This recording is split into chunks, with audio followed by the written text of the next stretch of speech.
আজকে ফ্যাসিস্ট সরকার, শেখ হাসিনার সরকার আমাকে কারাগারে আবদ্ধ করেছিল, আমাকে মামলায় ফাঁসির আদেশ দিয়েছিল। আমি শুনেন, বাইরে একটু শুনেন, ফাঁসির আদেশ দিয়েছিল। কিরকম ভয়াবহ নির্যাতন, কিরকম ভয়াবহ নির্যাতন তারা করেছে, এটা আপনারা যারা নির্যাতন দেখেন নাই তারা কিন্তু অনুভব করতে পারবেন না।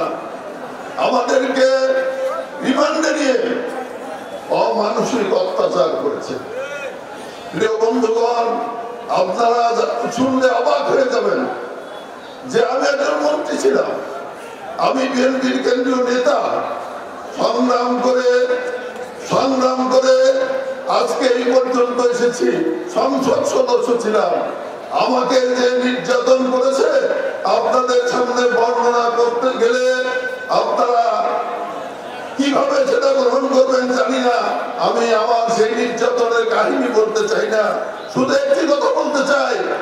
একদিন এমন ভাবে আমাকে নির্যাতন করা হয়েছিল, সারা রাত্রি, পরের দিন সকালে কোর্টে অর্ধমিত অবস্থায় আমাকে চালান করা হয়েছিল। অর্ধমিত অবস্থায় কোর্টের বারান্দায় করেছিলাম। ম্যাজিস্ট্রেট আমাকে দেখে সেই দিন আবার রিমান্ডে চেয়েছিল, রিমান্ড না দিয়ে আমাকে জেলখানায় পাঠিয়েছিল। আর জেলখানায় পাঠানোর পর আমার চিকিৎসার ব্যবস্থা করেছিল, আর সেই চিকিৎসা হয়েছিল 5.5 মাস পর্যন্ত আমাকে হাসপাতালে থাকতে হয়েছে। তাহলে অনুভব করেন যে কি পরিমাণ নির্যাতন করা হয়েছিল। প্রিয় বন্ধুরা আমার, আমি আরো নির্যাতন দেখেছি। আমি যখন হাসপাতালে ভর্তি, আমি অনেক মানুষকে দেখেছি হাসপাতালে এসেছে 3 দিন 4 দিন থাকার পর তারা মৃত্যুবরণ করেছে। আপনারা কল্পনা করতে পারেন যে ড্রিল মেশিন দিয়ে আমরা কাঠ সিদ্ধি করি, সেই ড্রিল মেশিন দিয়ে মানুষের হাঁটুকে সিদ্ধি করে দিয়েছে, মানুষের পিঠকে সিদ্ধি করে দিয়েছে, এবং তারা হাসপাতালে কাটতে মৃত্যুবরণ করেছে। তাহলে উপলব্ধি করতে পারেন কি ফ্যাসিস্ট সরকার ছিল। আমার সাথেই আমাদের অনেক মৌলানা ছিল, মৌলানা সালাম। এই 21 আগস্ট গ্রেনেড হামলার সময় তিনি পাসপোর্ট নিয়ে পাকিস্তানে ছিলেন, এখানে ছিলেন না। এখানে ছিলেন আব্দুল হাই সাহেব, আমাদের সাথে ছিলেন। তিনিও সেই আরব দেশে, তার পাসপোর্ট ছিল, আরব দেশে তিনি ইমামতি করছেন। মৌলানা তাহের সাহেব আরব দেশে ইমামতি করেছেন। এমন ভাবে তাদেরকে অত্যাচার করা হয়েছে যে জেলখানায় তারা মৃত্যুবরণ করেছে। তারা আমার চেয়ে অনেক বয়সে ছোট ছিল।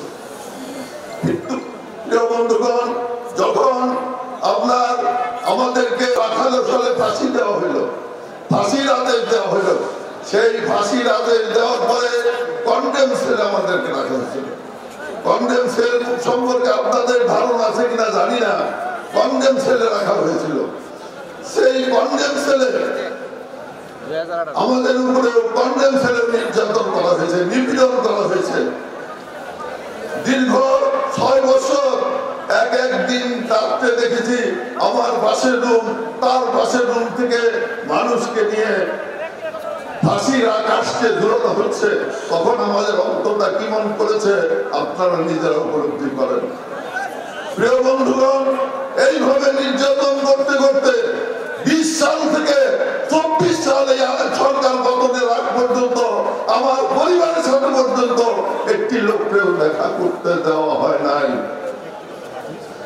কাজেই এই নির্যাতন একের পর এক, যদি আমি 22 দিন 25 দিন রিমান্ডে ছিলাম, প্রত্যেক দিনের নির্যাতনের কথা যদি আপনাদেরকে বলি আপনাদের লোম শিহরে উঠবে, গা শিহরে উঠবে। সময় নাই, আমি বলতে চাই না। শুধু এই কথাই বলতে চাই, পরম করুণাময় আল্লাহ তাআলা অত্যাচারীদেরকে কোনোদিন ক্ষমা করে নাই। এই শেখ হাসিনাকে ক্ষমা করে নাই। আল্লাহ তাআলা ছাড় দেন, কিন্তু আল্লাহ তাআলা ছেড়ে দেন না। শেখ হাসিনাকে ছেড়ে দেন নাই। দ্রব্যমূল্য বৃদ্ধি পেয়েছে, ট্যাক্স মানুষ আজকে হাহাকার করছে, ক্রয় ক্ষমতা তাদের নাগালের বাইরে চলে গিয়েছে। আমি সরকারকে অনুরোধ করব যে আপনারা এগুলো সামাল দিতে পারতেছেন না। আজকে একটি গণতান্ত্রিক সরকারি গণতান্ত্রিক সরকারের মধ্য দিয়ে এই দেশের অবস্থার পরিবর্তন করতে পারে। তাই আমি সরকারকে